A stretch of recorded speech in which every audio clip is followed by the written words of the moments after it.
Your titles, your descriptions and your tags are important, but it's your thumbnails that are the most eye-catching part of your video. That's what we talk about today, how to make a good thumbnail. Here we go! Hello and welcome back to another video. If you're new around here and you're looking to start a YouTube channel, grow your YouTube channel or push your brand out there onto the second largest search engine on the internet, click subscribe, start creating. One of the most impactful parts of any YouTube video is its thumbnail. It's the ultimate wrapping around this gorgeous iPhone thing that is your video. If Apple threw out their iPhone in disgustingly boring boxes that have no style, no rippy plastic and just looked ugly, you'd think twice about buying it. And that's the same with your YouTube video thumbnail. But before I deep dive into the tips that make a good thumbnail on YouTube, I want to know, do you have some form of process behind your thumbnails? Do you have a specific style? Do you have a frame? Do you number them? Do you have a specific theme that just runs through them? Or do you just throw them up and whatever's kind of there, you kind of throw text on and you hope it works? Please leave a comment down below. Now, these tips are based on my experiences when it comes to learning how to create thumbnails, not only for this channel, but for many of my clients as well. These tips will help you drill down into what people are looking for when searching, but also identify what the video happens to be about. So don't forget these 5 must-haves. Number 1, focus on what's in the video. In this case, it's me and I'm talking about a topic, so all my thumbnails are pretty much always my face here, my text here.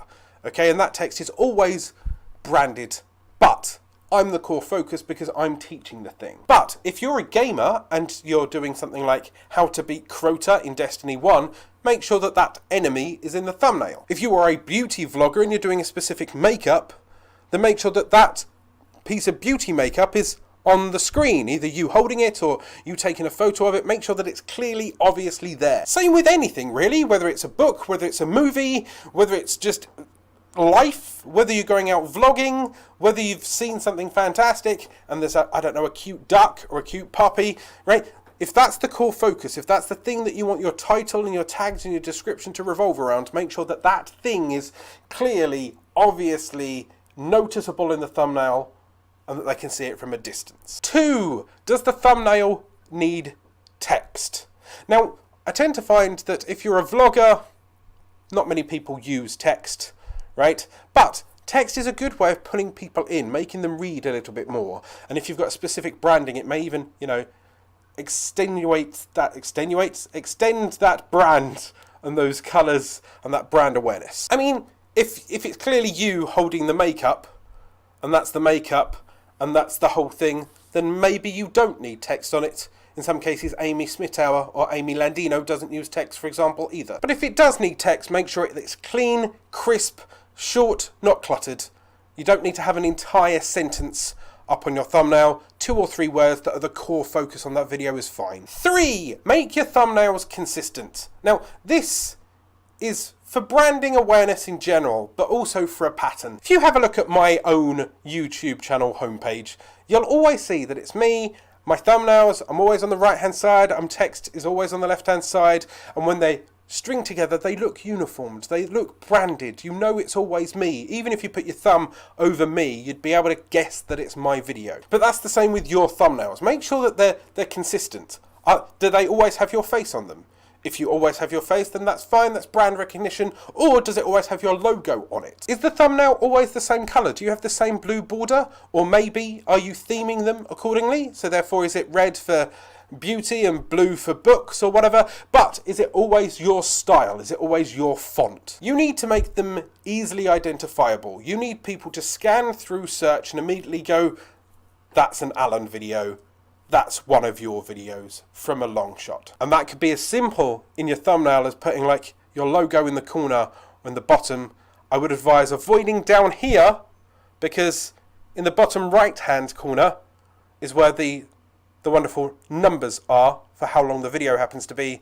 And on playlists, they cut off kind of half the frame. So make sure that anything that's important is on the left hand side of the thumbnail. 4, make sure that it scales. Now, you've got to remember that this thumbnail could be fantastic on desktop, but it also needs to scale all the way down to mobile. So you need to make sure that it's clean, crisp, and clear. That's why you avoid long clumps of text, because nobody's willing to read a small sentence on a small mobile screen. So if you are using text, be bold, and if you are using an image of the thing that you are using, make sure that it is clear enough that it is seen in small and big no matter what. And finally, 5. Touched upon this previously. Now, if you're going to do series, or if you're doing different types of content, try to color code them. For example, I've done a couple of series on here, which happen to be like about the YouTube algorithm and how to live stream. Right? The thumbnails are still the same. They're still my face, and I still have the text on the left-hand side. But I also have a frame around the outside on some of them, and I have a little number up in this corner, right?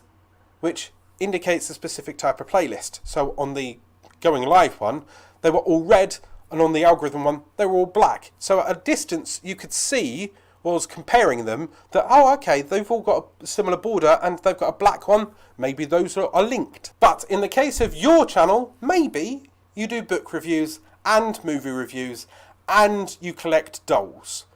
Okay? You can still have you in the thumbnail, you can still have your style of thumbnail, right? But make them slightly different. Maybe a blue border, a pink border, a red border, or whatever. Or you clearly have a doll in one corner for the dolls, right? A book in one corner for a book. Right? Something that's visually noticeable, so therefore you can look at it and go, ah, okay, that's one of those book videos, or that's one of those movie reviews. And what that will help is that your subscribers, if they specifically only watch you for your movie reviews, they know, ah, that's the one I wanted. Or if they wanted multiple ones and they avoided specific types, once again, the branding will help notice the brand recognition and establish the series separately should someone want to subscribe for books and not anything else. At the end of the day, your thumbnail is your ultimate advertising banner. And hopefully, this is the way for you to stand out and grow on YouTube. But if you want more tricks and tips on how to grow on YouTube, I've done a playlist up here on multiple different channels, whether it's a vlogger, a beauty channel, an educational channel. Go and check that out. But that's how to make a good thumbnail on YouTube. For more tricks and tips on how to grow your channel, there's a free PDF up here in the description down below. Hit that notification icon so you're alerted every time my videos go live, and hit that subscribe button to get more regular YouTube tricks and tips videos. Go out there, start creating.